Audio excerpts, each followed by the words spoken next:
TCU is flying under the radar, and that might be exactly where the Horned Frogs want to be. Because in the Big 12, the loudest team is not always the most dangerous team. Texas Tech is getting hype. BYU is getting sleeper buzz.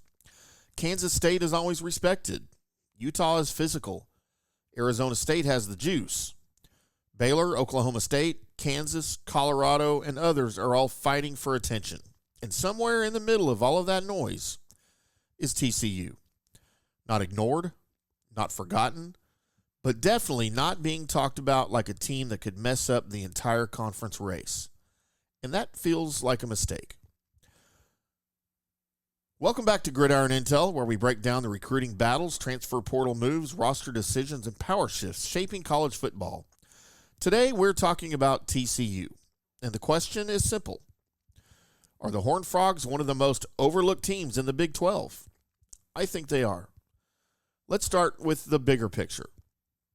TCU is not that far removed from being the biggest stage in the sport. This is a program that has already shown it can catch fire, win close games, ride momentum, and turn a season into something bigger than people expected. Now, why does that mean every TCU team is automatically a playoff threat? Duh, it doesn't. That would be lazy. But it does mean we should be careful acting like this program has disappeared completely, because under Sonny Dykes, TCU still has an offensive identity. It still has access to Texas talent. It still has a real recruiting footprint. It still has a home field that can get nasty. And in the modern Big 12, all of those things matter. The first reason TCU is flying under the radar is the conference itself. The Big 12 is chaos. There's no single bully everyone is chasing. Texas is gone. Oklahoma is gone. The old structure is dead. That means the door is open for any program that can get hot, stay healthy, and avoid the dumb losses that destroy a season. That's where TCU becomes interesting. The Horned Frogs don't have to be perfect. They just have to be dangerous enough every week. And that's exactly the type of team they can become. The second reason is the quarterback reset. Yes, Josh Hoover is gone. That matters. You don't lose a productive quarterback and just pretend nothing changed. That creates questions. It creates uncertainty. It creates doubt. But it also creates opportunity. Jaden Craig comes from Harvard with experience, intelligence, and a chance to reshape the offense around his strengths. And for a program like TCU, that's just fascinating for me. Because if Craig is steady, if he protects the football, and if he gives the offense enough rhythm, the Horned Frogs don't need him to be a superhero. They just need him to be efficient. They need him to be composed. They need him to hit throws on third down. They need him to give the playmakers chances. They need him to keep TCU out of the kind of quarterback chaos that can sink a season before it ever gets moving. And that's the line. If the quarterback play is average, TCU is interesting. If the quarterback play is good, TCU becomes dangerous. The third reason is the run game. Jeremy Payne gives TCU something it absolutely needs in a transition year: a stabilizer. When you're breaking in a new quarterback, the run game becomes your best friend. It slows down pressure. It keeps the offense on schedule. It helps the offensive line settle in. It forces defenses to respect balance. And it prevents every drive from turning into a quarterback audition. If Payne can give TCU consistent production, the entire offense changes. Suddenly, Craig doesn't have to throw 40 times to win. Suddenly, play action matters. Suddenly, 2nd and 6 becomes a weapon. And suddenly, the offense can breathe. That's how TCU can quietly become one of the more annoying teams in the league. Not by trying to win every game in a track meet, but by becoming balanced enough to make opponents defend the whole field. The fourth reason is the defense. This is where TCU has to prove it. Because if the Horned Frogs want to move from under the radar to real Big 12 threat, the defense can't just be along for the ride. It has to win games. It has to create pressure. It has to get off the field. It has to stop turning every good offense into a problem that requires 38 points to solve. That's the difference between a fun team and a serious team. TCU needs more disruption up front. It needs better consistency in the secondary. It needs linebackers who can clean up the middle of the field. And it needs to be tougher in the moments where Big 12 games usually swing. Third down, red zone, late fourth quarter, one-possession games.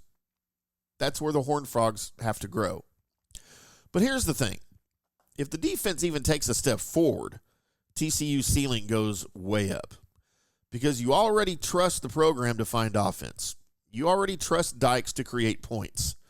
You already trust TCU to make games weird. Now add defensive improvement, and suddenly this is not just a sleeper, it's a problem. The fifth reason is perception. TCU is dangerous because people are not treating TCU like the main threat. That matters. Texas Tech is going to get circled.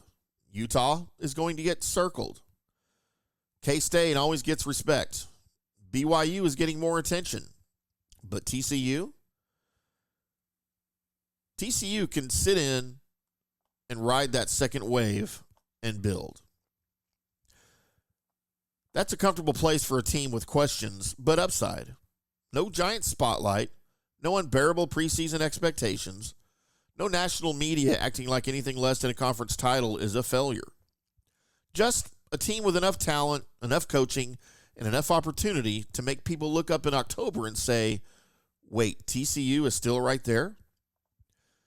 That is flying under the radar, and that's dangerous. Now, let's be real. There are concerns. The receiving room has to replace production. The quarterback has to prove he can handle the step up. The defense has to be more reliable.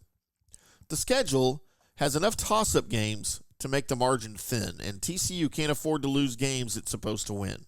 That's the challenge. In the Big 12, the difference between 8-4 and a conference title game run can be one play, one turnover, one missed tackle, one road game where you don't show up, one fourth quarter drive. And that's how tight this league is. But that's also why TCU is interesting. The Horned Frogs don't need to be the most talented team in the league to become a factor. They just need to be clean, balanced. They need the quarterback to settle in. They need the defense to improve. They need to steal a couple of those 50-50 games that shape the standings. And all of that is completely possible. So here's the bottom line. TCU is flying under the radar because the Big 12 conversation is crowded. The Horned Frogs are still dangerous. They have a proven head coach. They have a new quarterback with something to prove. They have a run game that can stabilize the offense. They have a conference path that's just open enough to attack. And they have enough doubt around them to make them uncomfortable for everybody else. That's the perfect sleeper formula. Not overhyped, not written off, just sitting there, waiting for the rest of Big 12 to get careless.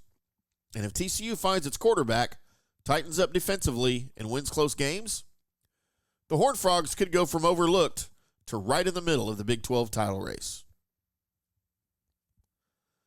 Subscribe to Gridiron Intel for daily college football recruiting, transfer portal, college football news, and NFL draft coverage. Drop a comment below. Is TCU being slept on, or are the Horned Frogs still a year away from becoming a real Big 12 threat? Thanks for watching.